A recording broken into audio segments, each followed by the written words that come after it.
Hello everyone, welcome back to some more Terra Mystica. This is episode 7 of my series on the Terra Mystica tournament, season 37. This is the game in which I was player 2, right? Yeah, player 2. And if you want to refer back to the faction selection video for, my overall sort of plan and why I thought Darklings might be good here, and answer, they're just usually good. Anyway, if you haven't seen it, you could watch the faction selection video, which should be the second one in this playlist. Recall, though, that we were quite surprised to find the Auren picked first.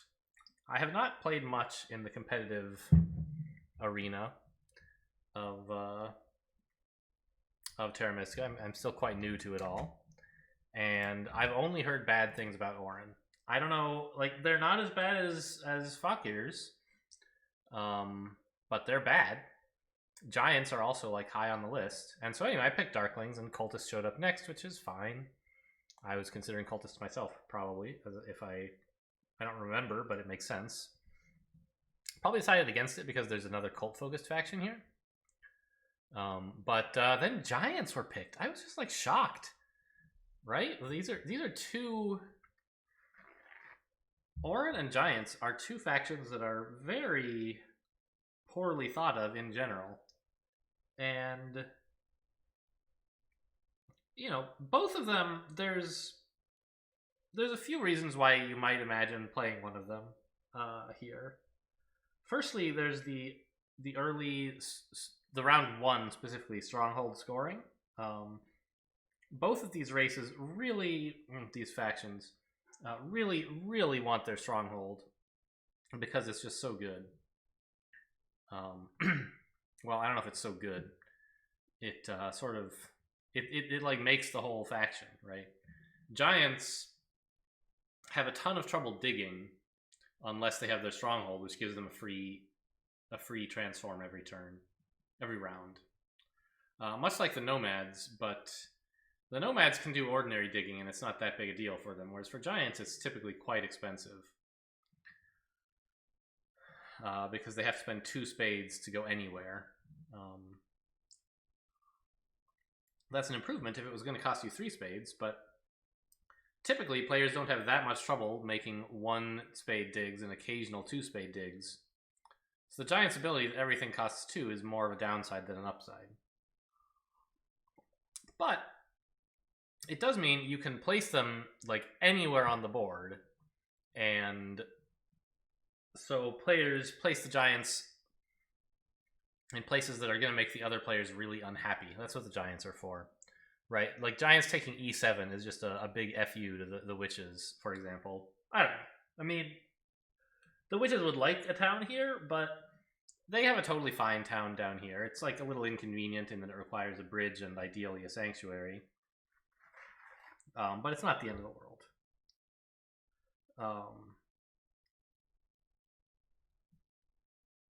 The cultists are in an interesting spot here, actually.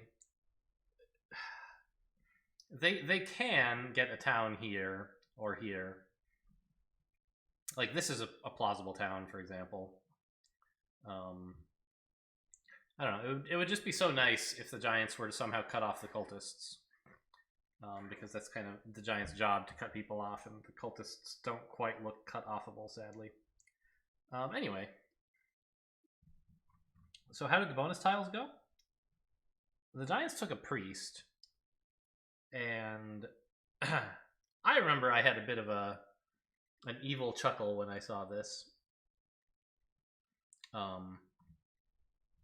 The cultists took a dig, which seems great. That's a great bonus tile for anyone but the Giants. So, by the way, the fact that this is in the game is an argument that you maybe shouldn't be playing with the Giants. And the Auren took shipping. So, both red and green are pretty good at distributing along the board with shipping. They have a number of tiles that are only 1 distance apart from each other, so a single shipping gets you a build with no terraforming. Red with 2 shipping, you can just do a little bit of digging and go like across the river very efficiently. Green, it's more like distance 1 mostly, right? You can get here, and as long as you just dig this once, you've got a huge spreading off point. So that's why the witches, or the Auren, I'm sorry, took this. Recall that the Auren's special ability is, they don't have a faction ability except for their stronghold ability. Their faction ability is just like nothing. But their stronghold ability is like, it's kind of, their stronghold is kind of a better temple. Well, I don't know about better. Probably better. When they build their stronghold, they get a favor tile as if they had built a temple. And they get like power income. It's 2, right? Not 4? Yeah. They get power income. Oh, hang on. My window is the wrong size. I forgot to adjust it.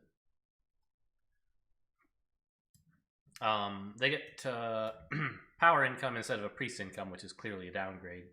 But they also get an action that they can take every round to move 2 steps up any cult of their choice, which is kind of like a better priest, because it doesn't reduce your priest supply, and it goes up 2 even if there are no slots left. So you can really, especially in the end game, once it gets hard for the opponents to make much progress up the cults. Anyway, Auren are really, really good at winning cults. But they want a stronghold, as do the Giants. And so the fact that the Giants really want a stronghold this round, I should say, made me think in this game that I could get away with not taking Earth 1 this round. It's a great favor tile. It's often the first favor tile you get, but you know what's even better is getting it second, which is often hard to do because if you try not to get it in round 1, all 3 of them will be taken. But with a faction who very badly wants to do something other than open with the temple in round 1, I was willing to chance getting it late. And I forget exactly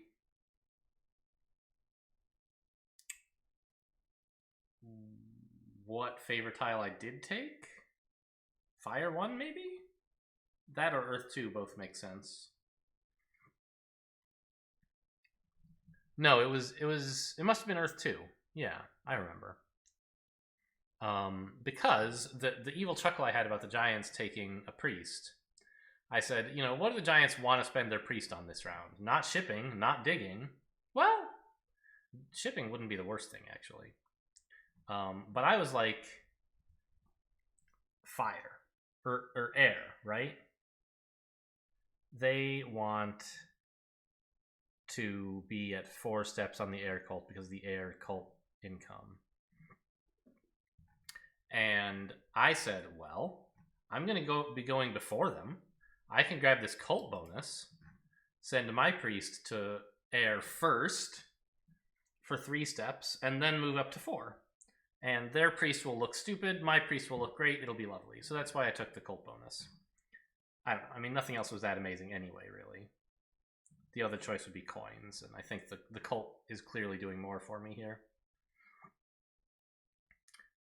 So, what happened in round 1? Well, as predicted, I sent my priest here. Auren and Cultists upgraded to trading posts, and Giants dropped from the game. So this whole thing about juking them was sort of unnecessary, I guess. Kind of weird, like, that you would drop so early, but not any earlier, right? Like, you were in the game long enough to pick a faction, and to place your 2 starting things, and to get a bonus tile, but not long enough to play turn 1. So I don't know. Is that good or bad for me that the Giants have dropped? Probably fine. If I'd known they were going to drop, I wouldn't have sent my priest yet. I would have upgraded to a trading post first, so that I would get more leech from the cultists. Speaking of which, why did the Auren build here? Why not here? Don't you want to get more leech from the cultists?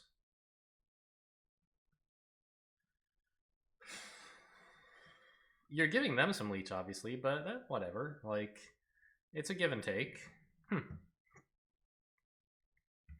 Anyway, then I got a trading post to enjoy more leech from this temple.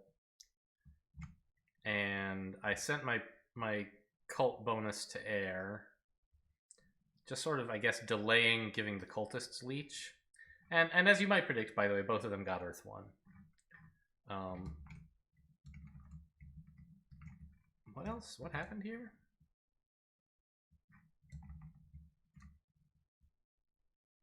I took air. The Auren built here. Did I do anything? Ah, I took another priest. Why?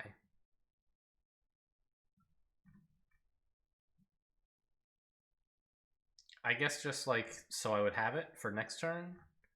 I can send it to fire and oh no, I did take fire 1. Yeah, right. I forgot. For some reason I thought I had started at 1 step on the fire cult because I remembered I got myself to 4 by spending the first priest there. And I thought that meant I hadn't taken fire 1, but of course it means I did take fire 1. So I grabbed this priest. I spent it immediately before anyone else could find a priest to get up to 3 fire. The fire doesn't do anything till next round, but I want to make sure I can get it in. Now I grab fire 1, and I've got a pretty solid income here already, right? Like, okay, it's not 4 workers, it's 2. But by spending my priest, I've turned my priest into 2 workers, which is pretty cool. 2 workers and 3 cult steps. So I have a pretty reasonable income for the first round. Although the cultists are doing even better. How on earth did they manage that?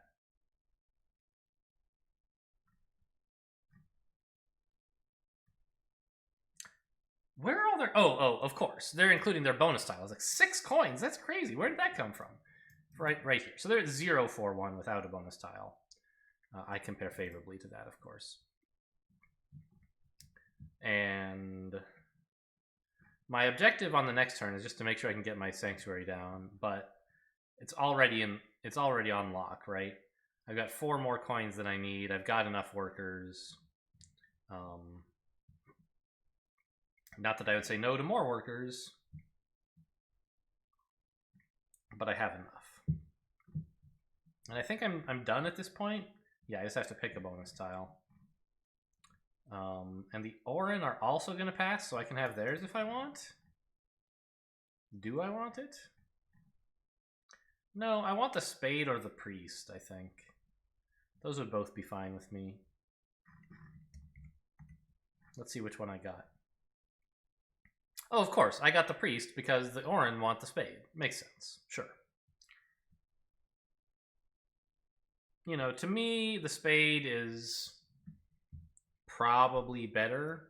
2 coins this early in the game is probably going to be worth more than 2 points, which is what the priest is worth when I dig with it. But it's pretty close. Maybe the priest will be worth 4 points if I wait till yeah, which I should. Because I'm not going to have enough workers to do anything interesting besides build my sanctuary this round. So the priest is actually worth 4 points, and I'm glad I got it. Who's first here? I'm third, yeah, so... Cultists are taking a power action, I assume. Don't know which one.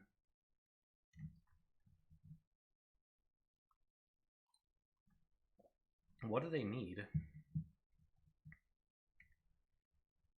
Digs, I guess? Maybe they're not taking a power action. Maybe they want to wait till they can get the double dig. Yeah, that's what happened. They advanced their shipping. The Auren used a spade to build, and I built my sanctuary, finally taking Earth 1. So notice how the presence and then absence of the giants in this game, made it possible for me to take this much more useful favor tile strategy. Taking Fire 1 first gave me a big, it's only 3 coins, but like 3 coins is a lot. And getting to take it in round 1 instead of having to wait until later to take it because I'm scared Earth 1 will go away was a big improvement. And I don't know. I feel like maybe the Auren could have done the same thing if they'd thought about what it means that the Giants are in the game.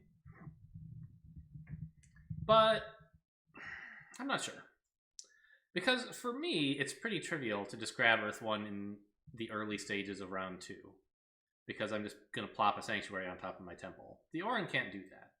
They have to build a trading post and then a temple. And that's like A, slow, B, expensive. Maybe the Giants would beat them to it. But if so, I'm not sure that would really be such a bad thing. You would have Fire 1 instead of Earth 1. But you've already put down several dwellings in the first round, and so maybe Water 1 is what you want anyway. Anyway, just some idle musings on how things might have gone. And is that it for my round 2? Just a single action and then pass? I think so. Yep, that's it for me. Just like build a Sanctuary and then get out.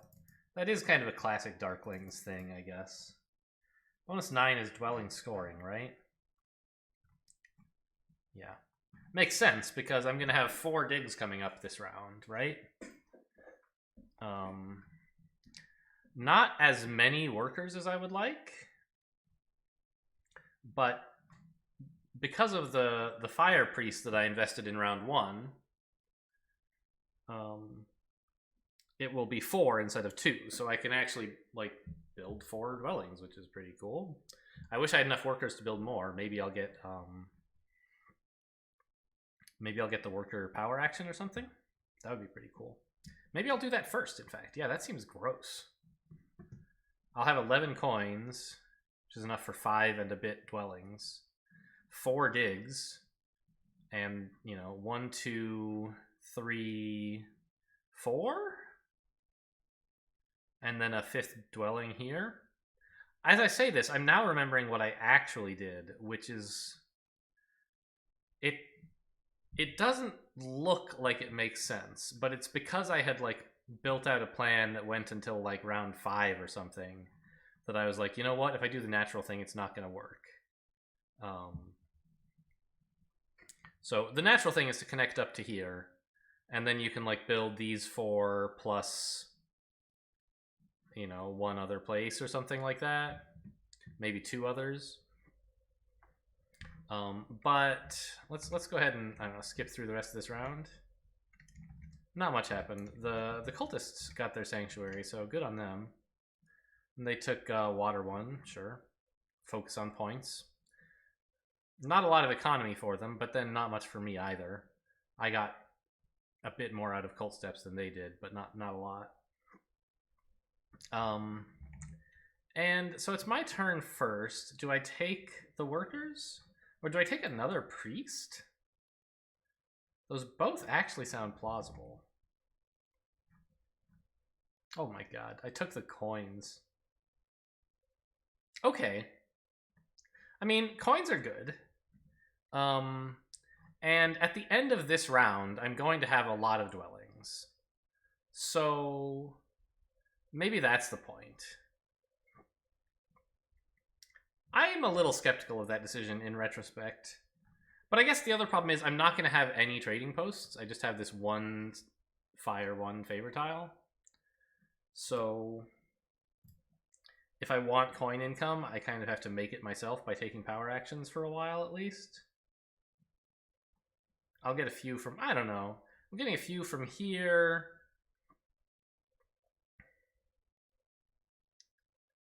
I guess... yeah, so let's talk about the plan I actually had and why that plan doesn't need any more workers. Maybe it could have used a priest, honestly, but it didn't need more workers.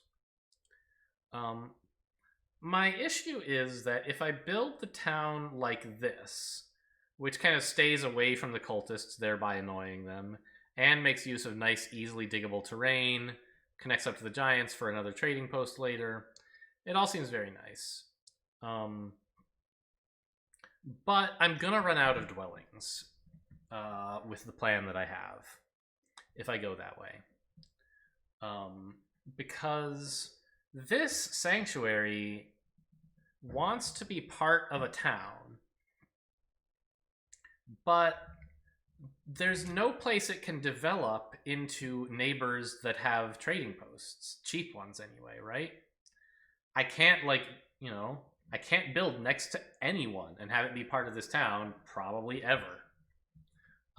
So I have to go like this way basically to get a town, and I need like 4 dwellings for that. And if I put 4 over here, like, okay, that's sort of playable but wasted. But remember, I don't want to build my town until the end, so like I have to upgrade some of this to trading posts. I don't know. And in the meantime, I also would love to, in rounds 4 and 5, grab some of these black tiles that are just floating around, because they're very, very cheap places to build dwellings and get 4 points for like 2 coins and a worker. So if I want to do all of that, I can't afford so many dwellings over here that can't even be upgraded to trading posts. Like, I could eventually upgrade this one, but that's still 2 dwellings spent over here, and I've had to slow down a lot by building these trading posts.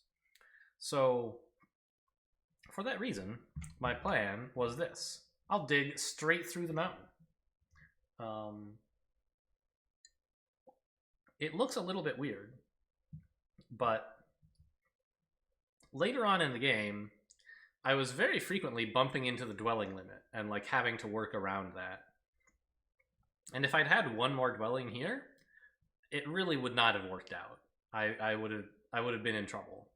So my thinking was, let's just dig here and build, dig here, head straight over to the giants and like use that as a place to build trading posts, and then later here. That way I don't have to give the cultists leech, and I can accept leech in, you know, easily swallowable chunks, easily digestible chunks, I guess you would say. So it felt weird to do this, but I think it was the right idea. And by the way, that's the most points I've ever seen for just like building a dwelling that's not part of a town. I think it's the most it's possible to get. No, that's not true, because you actually can dig more than 3 if you want. Right, if something is red and you want it to be gray, you're allowed to spend 6 spades to get there if you want. So there's actually a weird edge case that you would expect almost never to come up. But when you are spending spades, first of all, you must go all in one direction. So I can't spend 3 to go blue, green, blue in a single action. Second, if you are transforming, like let's say I started at yellow and I wanted to spend 3 to get to blue, I can't do that. If you reach your home terrain, you must stop. You don't have to build, and next turn, if you want, you can terraform away from your home terrain. I could make it blue with another dig, but you can't do it in one step. So anyway, this is just to say that actually you could do more than 3 digs, and that would be a way to get more than 14 points from a single dwelling. And of course, if it were part of a town, you could get way more than 14 points with like a town bonus and Earth 1 and 3 digs, and like town 8 for 11 more. I haven't added it up, but it's a lot. Right, 11 plus the town bonus. No, you don't want the town bonus, you want the spade bonus. 11 plus 6 for the spades is 17, plus 6 more for the priests is 23, plus 2 for Earth 1, 25. So you could come up with 25 for a single dwelling in the right circumstances. I don't think you can do better. Right, are there any other towns? Well, yeah, there's no other towns, I think, that like directly give you actual points. You know, gaining 2 steps in each cult might earn you more projected points, but you don't get those till the end of the game. Anyway, just a little diversion here. So I built some dwellings, and that's all great. It seems to me that more than 7 coins, I need a priest right now so that I could dig here and build another dwelling. But I guess the dwelling rounds are coming up, so I'm not really dying to build my dwellings now. I just want to make sure that I have enough coins that I can keep building dwellings, I guess was the idea. Okay. I'm not sure it was right, but at the time I was thinking about it a lot harder than I am now, and it seemed right then, so who am I to disagree? Meanwhile, at some point here, the Auren got their first town, so good on them. That was at the beginning of round 3. They took the double dig to transform B5 to blue, build D5 to green. Yeah, so they built here and turned this. Wait, what?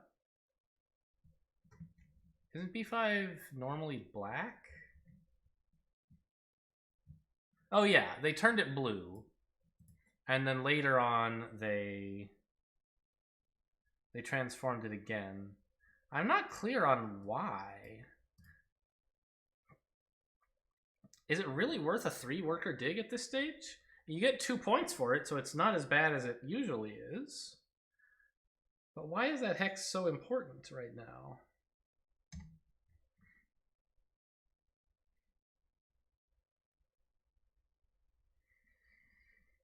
I'm not sure. I don't seem to be threatening to get it anytime soon, and nobody else is either. But maybe they're just like, well, you know, it's the digging round, let's get some points. Fair enough, I guess. I should be about ready to pass now, right? Can't really do anything.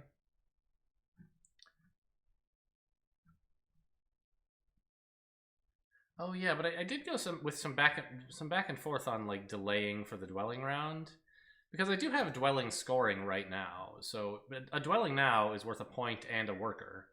A dwelling next turn is worth 2 points. Like, really, what's the big difference? The worker might very well be worth more than 1 point anyway. It'll let you build more dwellings.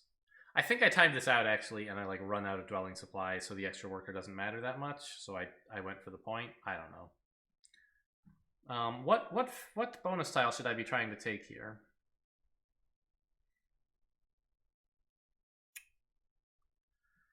Because I am passing, so I have my pick of all these. I think I take shipping, right? It must be. Yeah. Shipping has 2 coins on it, and there's a dwelling round coming up. That's the only thing that makes sense, I think. Yeah. Great. Notice, by the way, the Auren did eventually take Fire 1. So they've got the same favors I do, but they got them in a different order. Got a few more points on round 1 for those dwellings. But they're down 6 coins for it. Maybe more, of course, because of the compounding effect of investing in your economy.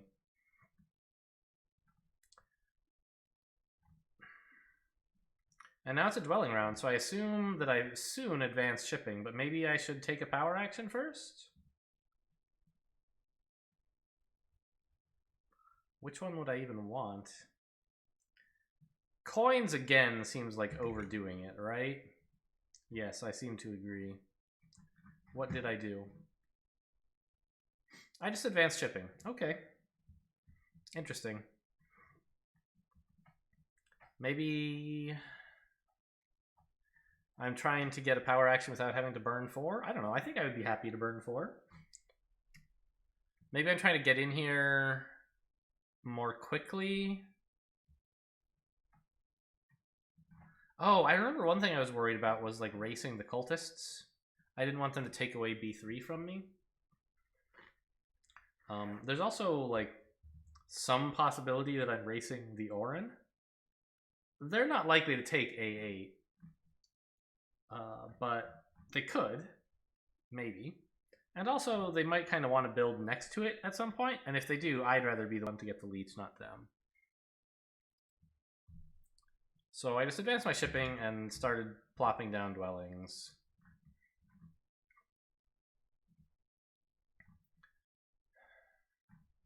What's happened in the meantime? Cultists have sent a priest to fire and taken the shovel action. Auren are sending priests to fire as well. Oh, is this the 4 fire for 4 power round? Yeah.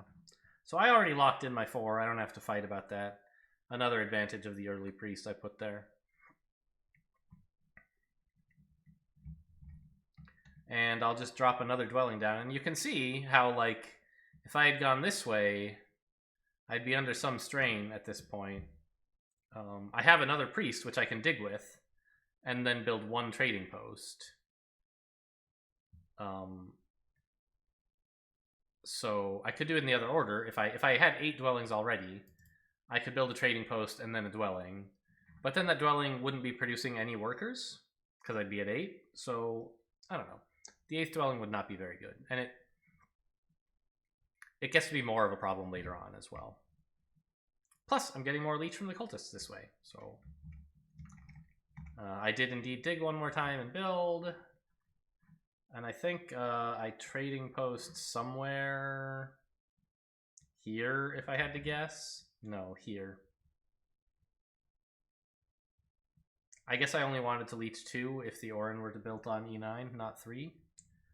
It's getting late enough in the game, that seems reasonable, I guess. And now, are we passing, or am I taking a favor or a bonus or a power action? I'm not sure. I passed. And I took dwelling scoring again. Nice. That's obviously a very desirable tile at the moment, since I have 7 dwellings and we're in a dwelling scoring round. How did I end up with it, actually? Did I got it off the Auren. How did that happen? There must be a turn in between these that it didn't show. Yeah, okay, I took the coins again. Just like taking an unbelievable number of coins this game. And the Auren could have made some play, but not a very good one, right? Like, they could have spent 3 workers digging, but they couldn't have then built, so, like, they put it off. And that made them drop this bonus tile. So that's another reason that I took this bonus action, the power action now. You know, first of all, 7 coins is great, but also I really want to just hang in here for 1 more turn to get the bonus tile from the Auren when they pass. They could counteract that by throwing 3 workers into a dig, but they're not excited to do that. So they didn't. Am I even on the right turn? I'm lost. Okay, here we are. So I got the dwelling scoring bonus. And the cultists are up first. First of all, quick check-in, like, how's the game going? Are we winning? The Auren are doing an incredible job, I have to say.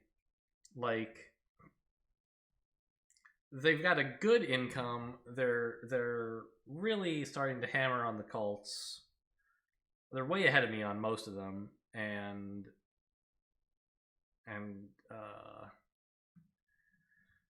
you know, I'm not really going to be able to catch up with them in most. They've got a solid economy. They're up with me on points. They have, like, the same favor tiles. The main advantages that I have over them are, A, my priests kick ass, because I can turn them into digs and points. And B, I haven't taken a town yet. Not only do I have the town points, but I have the town round scoring points as well to catch up with. So at this point, my plan for how to get 2 towns is fairly straightforward. Where do I build my dwellings this round? Because I want to build some, right? It's a dwelling scoring round again. The idea was to build a few dwellings down here. And then I'll connect them up with D3 once it's the town scoring round. And, you know, I'll probably have to build some trading posts over here just to make room for more dwellings. I guess I can only build 1, or it turns into a town, which I don't want. But if I build one trading post, that leaves me room for 2 dwellings, which can be here. And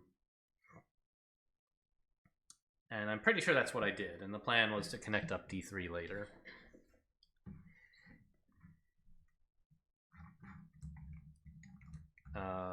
But first I grabbed this temple. Water 1, I guess? Yeah. Since I'm building a trading post here, and I'm going to build at least a couple more, like, I'm going to build one here, and eventually I'll build one here for a town. Well, here, I guess. And I might very well build more, like here, just to free up another dwelling, perhaps. So this should be worth at least 6, perhaps 9 points. Seems like a totally fine temple. Plus it's giving me a priest, which is great. And then I built the trading post here as well. The idea, I was trying to delay committing to this. I'm not totally sure what the advantage is. Like, do I not want the other players to know I'm doing it, but I'm doing it regardless? Or am I thinking of doing something else? I don't really remember. Maybe thinking about like taking B2 away from the cultists or A7 or something. I don't know. What have the other players been up to in the meantime? The Auren finished digging all this out, which is like, that's kind of incredible actually. How did they do that?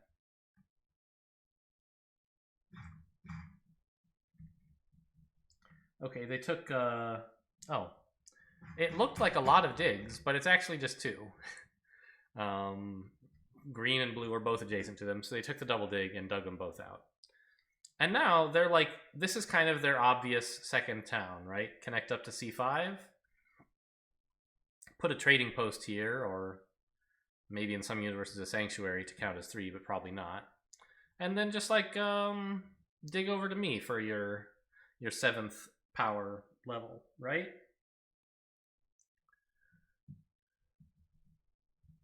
Or here, if you prefer, I guess. And so you can see all of the players are kind of building up potential energy to cash in for towns exactly when there's town scoring. We're not in any rush. We're doing okay. We don't badly need an economic injection. You know, the Auren getting one in like round 2 or something? Yeah, sure. You know, more power to you. Maybe it was round 3, I don't remember. But by the time you're in round 5, the economic bonus from getting a town earlier is not really going to make up for the 5 points you would get by building it later. So everyone's kind of, I've built a town that I'm ready to cash in here. The cultists have one here and here. I have one that I'm ready to cash in here. The Auren are so close, they just need like a bridge, a dwelling, and then another dwelling. And they can build this one early. The Auren actually took a really long round here, right? Like, the cultists and I have already passed, and the Auren are just like, oh, I'll do a million things. Now, if we go down and look, like, you know, the cultists and I both passed on turn 5, and the Auren like made it all the way to, it says turn 8, but really this is turn 9 in my opinion, because this is 8 and this is 9. Anyway, and the bonus tile that I got was a priest, which had 3 coins on it. Again, like in the last game, the Darklings don't usually get such luxuries as a bonus tile with a priest and 3 coins on it. It's disgusting. And now, this is when the game really got interesting, I thought. Like, okay, from one point of view, it is not very interesting because I've won. But like, both this game and the last one, where we came in second against the cultists, had a lot of wrinkles in round 6 that I did not anticipate. Right, the last one with like everyone figuring out how to squeeze out just another point or 2. Here, like, it's already been decided that I will come first, the Auren will come second, and the cultist will come third. They just like haven't really done enough. They didn't get enough of an economy going to really cash in on these.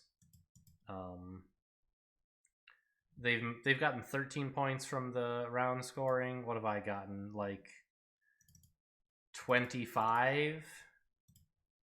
The Auren have also done very well with 21. Just like something about the way the cultists built things out. Ooh, excuse me. The way the cultists built things out, they just couldn't cash in on that. And I think it was because they focused so hard on getting these early favors. And you can see they've only actually managed to build 3 dwellings. Somehow. What? That doesn't seem right. Yeah, that's because it's wrong. This is the they built 3 dwellings during the dwelling scoring round. They built 7 dwellings, which is fine. I've built 9, and I didn't even take it favor 11 on Earth 1 on round 1. I think it's really great if you can take it in round 2. And Darklings are especially good at that because they don't need to go through a trading post twice. And because their sanctuary is disgusting. I mean, anyone could build a sanctuary, but the Darklings is especially good. So they're more inclined to do so. So anyway, like I said, the outcome is kind of determined. I'm coming first, the Cultists are coming last, and the Auren are in the middle. But how close you can make it is an interesting question. And something really surprising happened to me right now. Maybe it shouldn't... Maybe it shouldn't have been surprising, but it was. The Cultists, as their first action...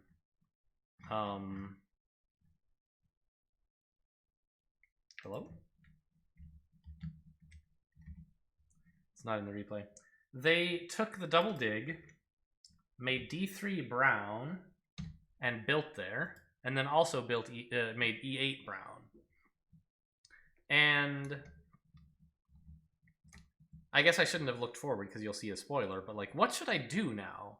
Imagine that you haven't seen what just happened, and that D3 has suddenly acquired a brown dwelling. It's now looking quite difficult to connect up. You might say, oh, well, it's easy. Look at our resources, right? We have at least 3 priests. We can just build a dwelling and like connect up before the cultists cut us off. But we can't, because we already have all 8 dwellings on the board. This is another example of why having built this way wouldn't have worked. I couldn't like have this set up. You know, it would be okay without this dwelling here, but I don't know. It turns out this dwelling is actually better. So we can't actually build here. Okay, so we could build a trading post, and that caches in our town, and it frees up a dwelling supply, and then we'll dig here and build here, and it'll be fine. And probably that's what will happen. But if they were really invested in sabotage, if they really wanted the Auren to win for some reason, the cultists might triple dig. They might spend 9 workers digging E3 3 times to brown. Wait, no, it's only 6 workers, right? So 6 workers to dig it to brown, and 1 more to build is 7. And then my sanctuary looks pretty stranded, right? Okay, you say, well, at that point I could just build a bridge to up here and connect up or something. Well, you probably can't, because the Auren really look like they want a bridge. So if you don't build the bridge now, you're never going to get it, and your sanctuary and dwelling are going to be stranded. But if you build the bridge, then the cultists, if they, again, were vindictive, could, you know, let's now step forward. The cultists have made their actual dig, and I've chosen to build a bridge. The cultists could take it from me, right? They could spend 10 workers on G1 instead. But that's okay, because now they don't have enough left to take E3 as well. They only have 11. They can't spend 10 and then also spend 7. So my idea with this bridge was, as an insurance play, I thought, and we'll get in a minute to why I'm not actually 100% right here, I thought, you know what, the cultists probably are not going to take E3 from me. But if they did, I would be devastated. It would cost me so much. Okay, I could probably build a town over here or something. But wouldn't I rather have this be part of a town? It's like I want to connect it all up. It's a really easy town. My sanctuary, I put a bunch of effort into it. I want it to be part of a town. And so I take the bridge early so that the cultists can't do both of these things. Or rather, the cultists can only do one of them regardless, but the Auren could take the bridge from me if the cultists dug here. So if I delay the bridge, I'll never get it, which means I'll never get this to be part of the town. So that was my thinking, is this kind of forks the cultists. If you're like, I don't know, various games have the notion of a fork where like you make the opponent decide something before you have to, and then whatever they did, you do the thing that counters it. It's popular in chess, for example. So I was thinking that I've set up 2 threats. I'll make good on one of them. Gotcha. And the cultists actually, I was chatting with the cultists. I was like, hey, nice grab of D3. I wanted that tile, as I'm sure you know. And he said, and then I built this bridge, and he said, I will 9-worker dig G1. I was like, well, okay, like, I can't stop you. You know, I said, kind of hiding my glee because I don't even care if he does that. I'm going to get E3. And by God, he did it. He took G1, spent 10 workers on it. Really doesn't like me at all. And the Auren are now a little bit annoyed too. Because, you know, they don't mind digging up to me, although it did cost them like 6 workers, right? Yeah. So it cost them 6 workers to dig A9, but they were probably going to have to do that anyway, so it's not a huge bother. But since they can't include this trading post, like if they could have just included it, then built a dwelling, that would be that.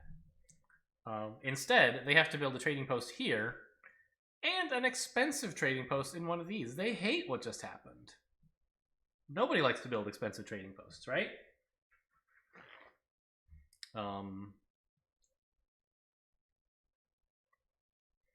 So anyway, the cultists did grab this, and I was like, all right, whatever. I'll just build my town and take the 11 points. I could take the priest, but I thought that the other players probably wanted the 11 VP, and the priest is basically the same to me as 11 points, so that was what I did. And at about this point, I thought this was such a funny situation that I have like a bridge, that I built a bridge connected to the cultists, that I wanted to post about this on the forums. I know it's not like the kind of thing that never happens. I'm sure it happens to experienced players on occasion, but it's the first time it's happened to me, and it just looks so silly. Like, it looks like I must have blundered to build this, right? That I thought that I would be able to use this tile, and it was so important to me that I built a bridge to it, and then the cultists got to take it. But this was not really my perspective. My perspective was, well, the bridge did its job. The cultists can't take both of these things. The Auren are a little bit annoyed. Everything is perfect. And I just kind of posted on the forum explaining how I thought this was a kind of cool bridge because it was a bridge I didn't really plan to use. And also one that didn't really super duper annoy the opponent. It just like, or didn't like totally ruin them. It just kind of annoyed them. And I got a response on the forum, which was really instructive, actually. By the time I posted it, we'd moved a few steps forward from this point. I wanted to make sure I didn't get like advice that would help me win the game, and the forum wouldn't give such advice anyway. They can tell how far along the game is.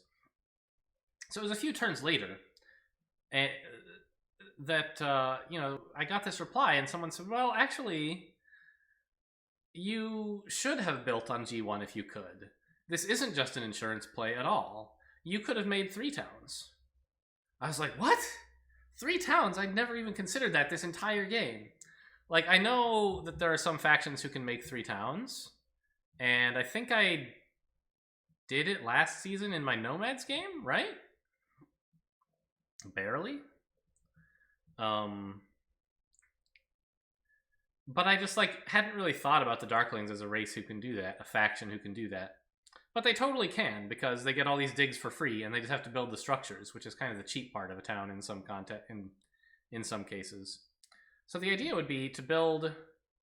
Well, first of all, my plan, if the cultists had taken E3, was to build G1, and then like put 2 trading posts in, and that's the town, and then another trading post over here, and like I'm good. But what this person on the forum pointed out is, did you forget about the Fire 2 favor tile? Like, you already have 6 at the time you built the bridge, 6 over here, so just Fire 2 would complete this town. Then a dwelling and a single trading post would complete this town. And then over here, all you need is a dwelling and 2 trading posts. And like, you can totally build all of that in this round. And I was like, wow, that wasn't on my radar at all. But what a cool play. And also, I was very pleased with myself for like accidentally getting a faction to the point where it could build 3 towns. Despite not going super heavy on economy, right? I worked hard on scoring on the way there. Round scoring, 2 scoring favor tiles instead of economic favor tiles. Like, if you take 2 or maybe even 3 economic favor tiles, it's not that implausible that you could manage to build 3 towns. You take, like, as your 3rd favor or something, you take Fire 2. Or you take it as your 2nd favor, and then like you use the economy from the first 2 towns to help you get to the 3rd, or something like that. But doing it while carrying 2 economic favor tiles and getting points off them, I was very pleased with myself. I thought I must have played the game pretty well up to this point. Even if I had completely missed the point of what I was doing, which was to get 3 towns. And of course, I'm nowhere near on connecting up my shipping. When I placed initial dwellings here and here, it was like, obviously I'm never connecting everything up. If I got very lucky, I had hoped to someday cut through here, but that didn't seem very realistic. And Darklings don't really like upgrading the shipping very much anyway, so I did it once just to get the 2 distance shipping on while holding the shipping bonus tile, and that's enough for me. So anyway, this all never panned out, and the cultists did actually build here. It's sort of hard to say whether that was the right decision or the wrong one. It's the one that stops me from getting 3 towns. They're clearly losing no matter what they do, so who can say what's right? I think what they should do is try to minimize my margin of victory compared relative to them. And, you know, denying me like 15 or 16 points, which is what the town is worth, maybe that is the best way to do it. But the person on the forum pointed out, and I'm inclined to agree, that like, wouldn't it be better to just like take a bunch of these really cheap really easily accessible dwellings and win on network, and that would improve your score by more? Maybe, I don't know. But maybe they were right to do this. It was just kind of a cool play that I did not understand the subtlety of when I was making. And the fact that he followed through on it makes me think he actually saw what I should have been doing. And I feel a bit silly about it now. Oh well. Anyway, so I completed this up and grabbed another town. The priest, I assume? Yeah. Oh, that was the other reason to grab the 11 points first, is that I knew for certain the opponents would not be able to get both priest tiles before I was able to grab another town. So I can always get the priest on my next try, guaranteed. But I can't get this on my next try if that's what I want. Anyway, and so at this point it was just like, you know, build trading posts so that you can build dwellings. Both of them are giving you points. And kind of like try to play around on the cult track. I think I just bought a priest, right? Yeah. And the Auren are working on optimizing their priest, or their cult scoring. I'm trying to delay committing my priests so I can make sure they actually accomplish something. Eventually, the Auren run out of actions, and I send a couple priests to air. I just for funsies, I did. Where did it go? I sent a priest to air for 1. There's no reason to do that in terms of like usually you send a priest for 1 when you want to make sure that your priest supply is still full enough. In this case, I had plenty. I just thought it would be funny. A little cheeky move to only beat them by 1 instead of by 2. Makes no difference at all. And then I just dug with my last priest and transformed something somewhere, right? Oh no, I built again. I got another dwelling on B2. Yeah, so this all connected. And I'm actually like not super far away from competing on network just on the western half of my empire, right? I have 10. The cultists have, well, a lot more than 10. And the Auren have 12. Okay, so maybe I am kind of super far away. And that would still require me to advance shipping once, even to get to 10. So it would be a huge waste of points. But so once again, another score in the 160s. Wasn't the other one that I won like 161? I want to check that, but in a different window so that I don't accidentally show you guys spoilers for the last game. Yeah, 161 was my other game. 162, 161, and 119. So that was clearly my least successful game. And actually, the last game isn't finished yet.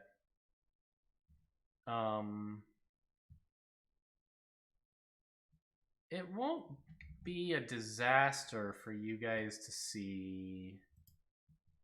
Let me see this. If I go look at the league standing page.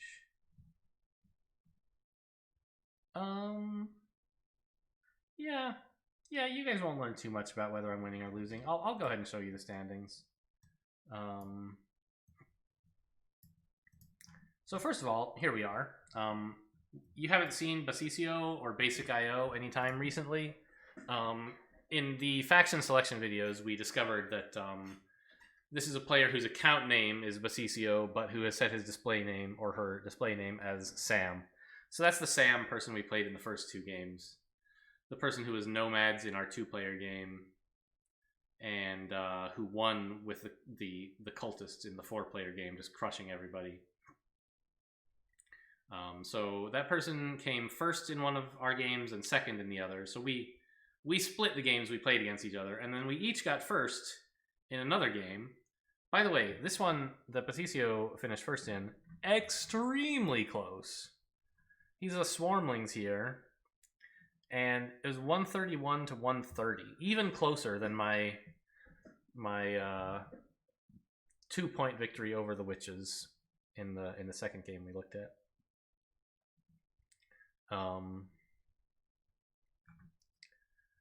I tried like looking at this game partway through to figure out who was winning, and at the time I actually thought that my main rival was the Big Chris, because I thought the Witches were going to beat me on that other game. They ended up not beating me, and I think the Big Chris is looking good in the other game of his or hers that we're not in. But now I believe that Sam is my rival, and it's like, not a surprise from looking at the standings, right?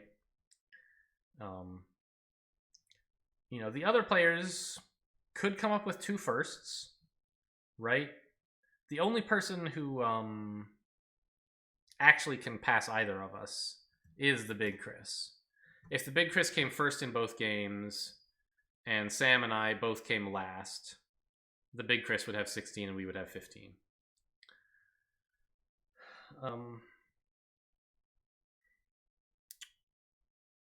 So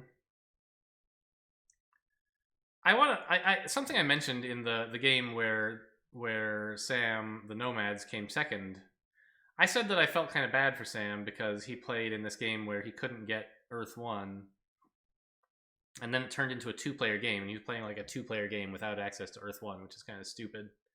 And that kind of feels bad. But on further reflection, I'm like, That's fantastic for Sam, right? In the game where you're badly disadvantaged, it's great when two players drop out. I don't know. Badly disadvantaged is overstating it. It's still witches versus engineers. They're likely to murder each other somehow or other, and you can probably squeak out a third or perhaps a second. But being just gifted a second, it like takes a real load off. Notice the game that I came second in is the one where I was fourth, and I had to play with 3 players. No, that's not true. Sorry, that was my Nomad game is the one where I was fourth, and that is a 3-player game. 1 player eventually dropped out, and you can't really tell from the current scores whether I think I'm in position to win or not. We're almost done with round 5. The 3 players who are in it look kind of close-ish on their... Wait, am I wrong? Oh, yeah, this is right. We're all kind of close-ish on our points. So it looks like anybody could win, and I won't tell you who does win until the game's over.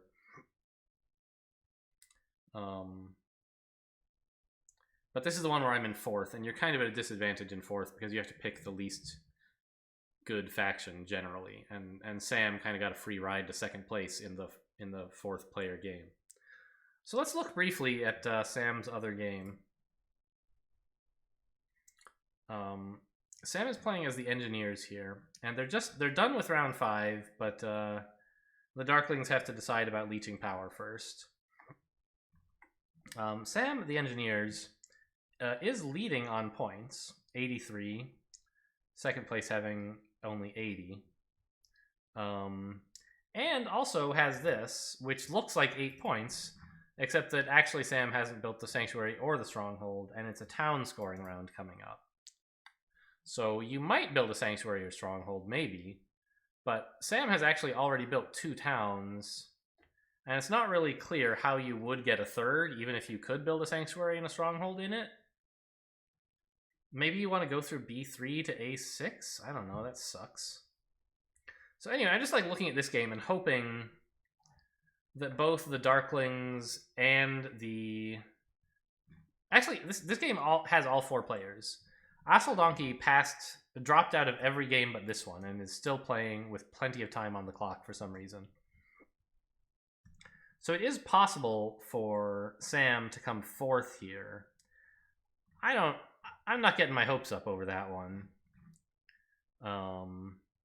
But, everyone else has a bunch of potential energy lined up from town scoring, which Sam has already cashed in. Now, the Chaos Magicians are going to have trouble forming 2 towns, because they need 2 bridges in 1 round. I don't think they're going to be able to make a second town down here or something crazy like that. Oh, actually, you know what? I see. They're going to bridge here. And instead of bridging to here, they want to build this way. Right? Yeah. They need to do a lot of digging. They need to come up with 3 digs. And also have the Cultists and Engineers both not mess with them. I think it would be a good investment for somebody to mess with them, probably. Because if they get to complete both of those towns, they might be in okay shape. Getting to... attack the cults pretty heavily in the next round.